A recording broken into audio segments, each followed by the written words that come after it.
The Warriors came up clutch down the stretch against the best team in the East, the Boston Celtics, and the Warriors got quite possibly their win of the year. 132-126 in overtime, the final score, and the Warriors came up clutch, like I said, down the stretch defensively, and Stephen Curry, making the three-pointer to put the nail in the coffin against Boston. Of course, the rematch of the 2022 NBA Finals.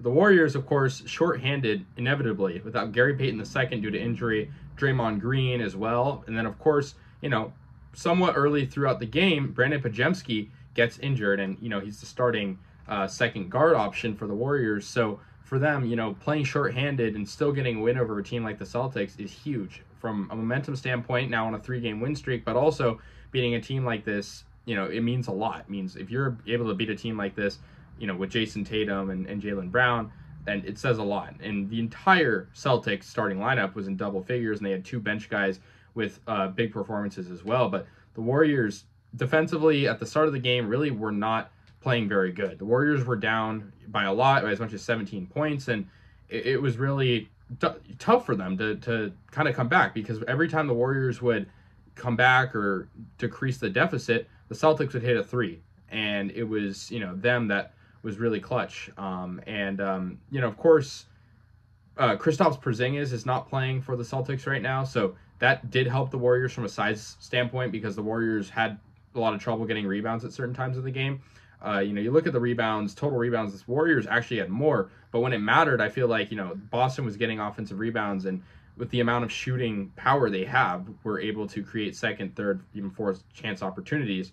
Derek White had 30 points. That sort of shocked me. I mean, he was a very good player, but, having 30 as sort of that third option on the offensive side with Jaylen Brown and Tatum. Tatum only had 15 points, though, and I feel like a theme, when he plays the Warriors, he really doesn't play as good.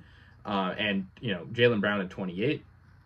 But for the Warriors, it was the Steph Curry show. And, of course, last game, Warriors did win, but Curry had a horrible performance, didn't make a single three-pointer. He had 33 points tonight, including the game-winning shot, thanks to Chris Paul's offensive rebound and his heroics.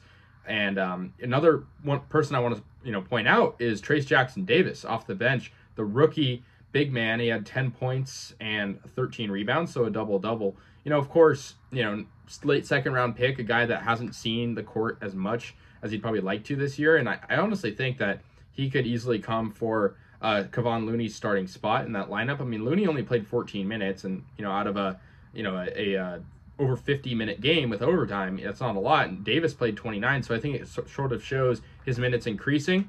But for Klay Thompson too, I mean, he's been on a tear lately, and he had 24 points. So it's really been great seeing the Warriors these past 3 games just kind of fix their errors. And I know the Curry game last game was very disappointing, but against Boston, I mean, getting the win of the year like this so far, and sort of at this point in the year being 11th in the Western Conference, but having room to grow and having, just a few games behind the teams in front of us, there's a lot of positives. Kuminga had 17 points. I feel like he could have played better at certain points of the game. He had a few missed shots, but he played really good defense, especially on the last Boston possession that mattered, and he clutched up stopping Tatum, and that was really, really good for the Warriors. Neemias Queta and Peyton Pritchard for Boston came off the bench and each scored double figures, but for Boston, it was mainly their starting lineup producing a lot of their points. But for the Warriors, it's just similar things, like stopping turnovers. They had 10 tonight, really not that bad, but, Boston only had 8. They shot well from the floor as well, close to 50%. But I think for the Warriors right now, you're looking ahead at the schedule. It's really about just taking it one game at a time. You can't stress that enough. I mean, they have sort of a difficult stretch after these 2 games. They have the Wizards and Trailblazers, should both be wins, but then have the Nuggets, Heat, and Mavericks, and Magic and the Nuggets, again, looking even more ahead. So, tough, but if the Warriors can get back on the horse and keep winning like they have been these past few games, it'll be really good. But shout out to Stephen Curry. I mean, the guy was insane tonight.